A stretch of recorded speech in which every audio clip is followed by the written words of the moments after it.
A new intelligence estimate says that by the year 2030, just 17 years from now, the United States will no longer be the world's only superpower. Pax Americana, rest in peace. I'm Steve Green, this is Trifecta, and here to give you a preview of the upcoming multipolar planet, Bill Whittle and Scott Ott. All right, gentlemen, the President's own Intelligence Council predicts that very soon the U.S. will be just the first among equals of great powers around the world. Bill, are we slipping? Yeah, of course we're slipping, Steve. Any idiot can see that we're slipping, and we're slipping intentionally.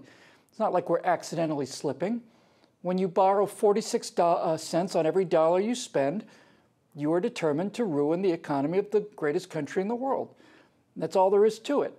Now, I will say for perspective's sake that us being the sole superpower really only happened since about 1990. We spent the last Previous to that, we'd spent 50 years locked in a bipolar world where the United States and the Soviet Union roughly had parity in terms of conventional nuclear forces.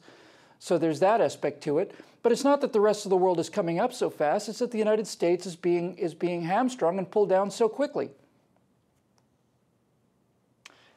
Lilliputians everywhere, and they're here. All right, Scott, I think it was you, if I'm not mistaken, who did a trifecta a while back on the Congressional Budget Office report saying that due to all of this debt we're accumulating, our economy will simply cease to function in 2027.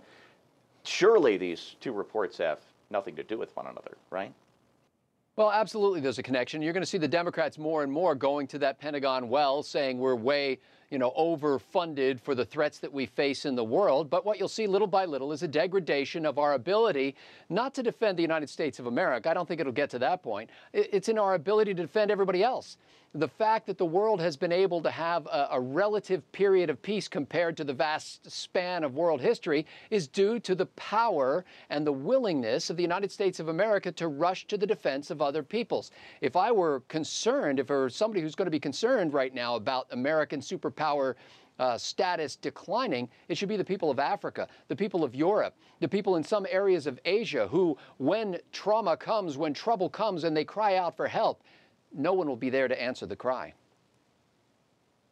You know, Bill, the National Intelligence Council, they don't think we're going to be supplanted by China or Russia or anyone else, just that we're falling in relative power as other regional powers rise up. Is that such a bad thing to share power? Yeah, I think it is, actually. When you have a balance of power, you have temptations that you don't have when there's a preponderance of power. Ronald Reagan said no war ever got started in his lifetime because America was too strong, and he's right about that.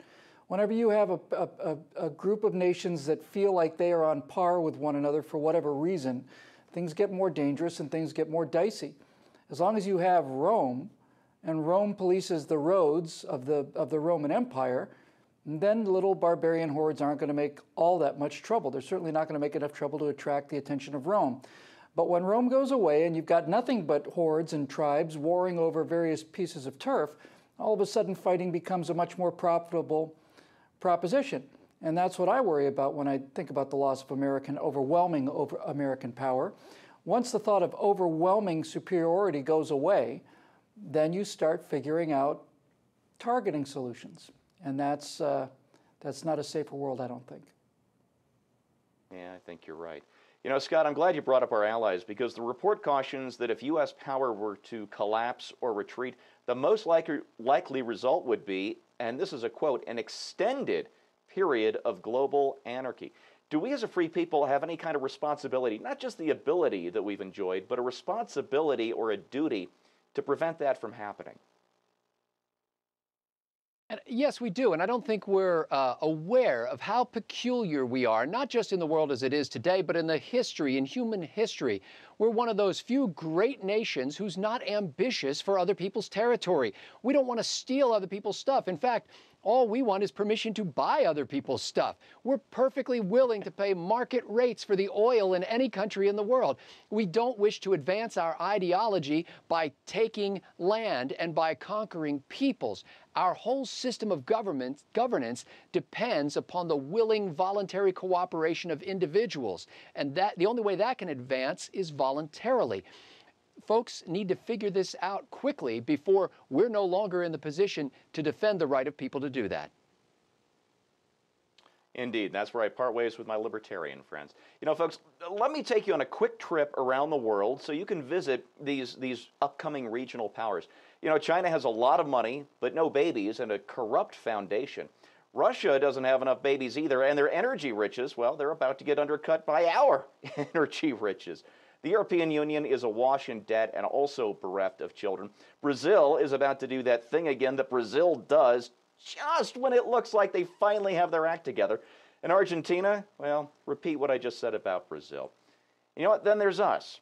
Our only problem, the only thing we can't seem to get right is this Leviathan in Washington, D.C., which can't stop spending and can't stop finding new ways to stop us from making enough money to keep the thing going. If we can tame that beast, you know what? There is nowhere for us to go. Nowhere but up. For PJTV, I'm Steve Green.